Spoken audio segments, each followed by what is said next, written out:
Good morning, Reverend Monsignor, Reverend Fathers, the Council of the Sisters of St. Joseph, board members, administration, faculty, parents, families, friends, and the class of 2010. We have heard the song, "Life is a Highway," 1,000 times. My apologies to Rascal Flatts fans, but I must edit the lyrics. Life to me feels less like a superhighway and more like Route 309.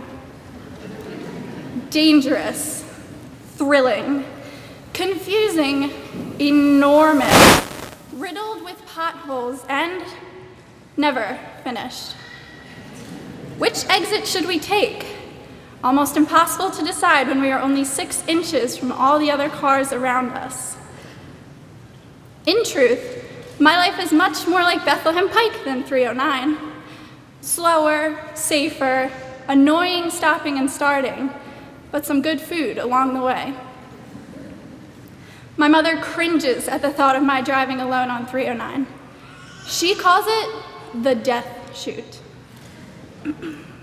My mother is always generous about driving advice. Such is her theory on tailgaters. They're all hyper Hanks, trying to beat you to the red light. Her sound advice also includes a strategy for merging lanes. My mother has taught me that I need to reach top speed, make sure that no cars are in my way, and before looking at the traffic ahead or making my move, to look behind me. Who would have guessed that my mother's driving advice would inspire this address? As we gather here today, we are approaching top speed, about to merge onto one of the most congested, most daunting, potentially dangerous highways, the Route 309 called life. Before me sit a number of different types of drivers. The tailgaters and hyper Hanks who cannot wait to leave for college. The parents who are uneasy about letting their daughters drive alone. The police, the administration, who pull us over when something is wrong. The girls who prefer to drive the speed limit. And those of us who would rather find a rest stop before continuing along the highway of life. As freshmen, we made a similar merge from grade school to the Mount.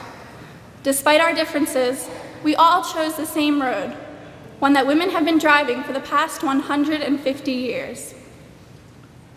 In my case, I chose the road most traveled. As the 6th person in my family to attend the Mount, I felt a personal connection to the school and its traditions before I even arrived. My mother, as well as all of my aunts, attended the Mount, so I knew the school song and could translate the motto, Spes Messes in 7A, before the 8th grade. Last year, I had the privilege of working on the commemorative 150th documentary about the Mount. If the graduating class of 1859 were here today, I think the similarities would be uncanny. We would all agree that the Mount is, always has been, and always will be, a place about the relationships. Of course, the Mount has not always been easy. We have certainly hit potholes, whether receiving our first demerit or scoring a C on a math test. However, we have always lent one another a helping hand when those potholes caused flat tires. When a classmate was eliminated from the basketball playoffs, we were in the stands cheering her on at the next game. And when a classmate received a rejection letter from her top choice college, we reassured her. And when a classmate lost a family member, we offered shoulders to cry on. During the past 4 years, we have come to rely on one another and discovered the power of unity. We have learned from each one of these potholes and emerged unscathed. We have learned that due dates can often become the date we begin to do an assignment, that we can conquer the Canterbury Tales research paper, and that we can trust a classmate for anything, from a prom date to an extra loafer. From our first Founders Day as freshmen to our last Charity Day as seniors, we built and fortified these bonds through good times and through bad. The beauty of the friendships among us is these indestructible bonds that cannot be broken. When we arrived at the Mount as mere freshmen, we did not know how much change we would see. In September of 2006, Pluto was still a planet, and tweeting was left to the birds. 2 wars were raging, and the economy seemed healthy. In our time here, we have seen the first African American become president, and the first Hispanic woman appointed to the Supreme Court.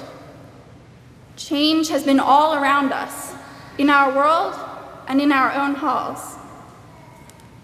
This year, we have changed lanes completely with our new administration. While we reminisce about the past leaders and faculty members who have left us, we could not have asked for anyone better to fill their shoes. We stand here today, poised for what lies ahead. For more than 150 years, young women have graduated from the Mount, primed for change. After all, the future of society depends on our education. When I think about the girls that I met freshman year, who have become the confident young women who sit before me today, I cannot help smiling.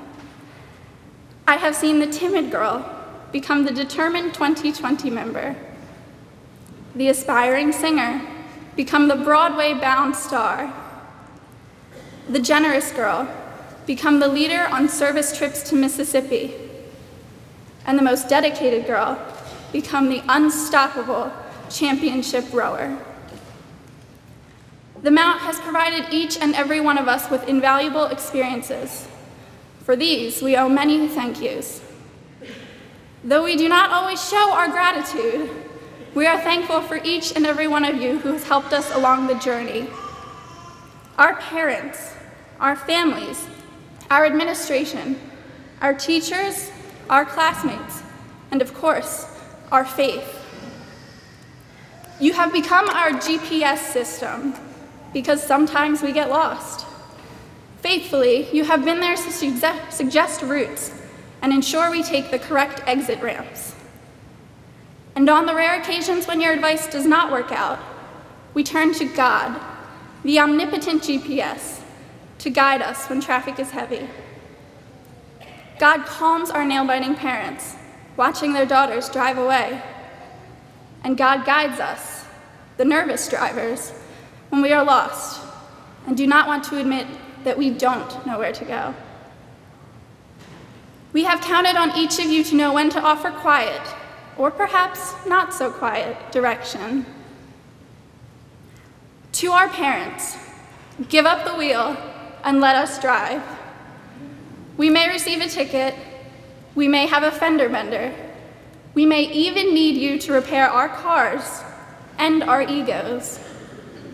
But now, we must drive on our own. To our families, thank you for being our faithful passengers on the highway of life. We value your patience and the moments you have been our backseat drivers. To our new administration, of all the roads you could have chosen, we are blessed you chose the one that led you to the Mount. As for the tickets, demerits, we are thankful for those too. They may not make much sense now, but someday they will. To our teachers, we appreciate every green light you have given us to achieve more than we ever thought was achievable. We also thank you for your gentle directions along the way. Finally, to my classmates, the class of 2010. Try new routes and make wrong turns, yet have the humility to pull over, roll down the window, and ask for directions. We are ready to merge onto the 309 of life. Now please, Everyone look over your shoulder. Take note of the girl behind you, and the girl in front of you, and the girl beside you. These are the girls who have been driving with you for the past 4 years and will continue driving alongside you in spirit. Some of us are going across the country, and some only across the state. But as we get off on our own exits, onto our own roads, do not forget the road we have taken together, the highway we so affectionately call Mount St. Joseph Academy. Thank you.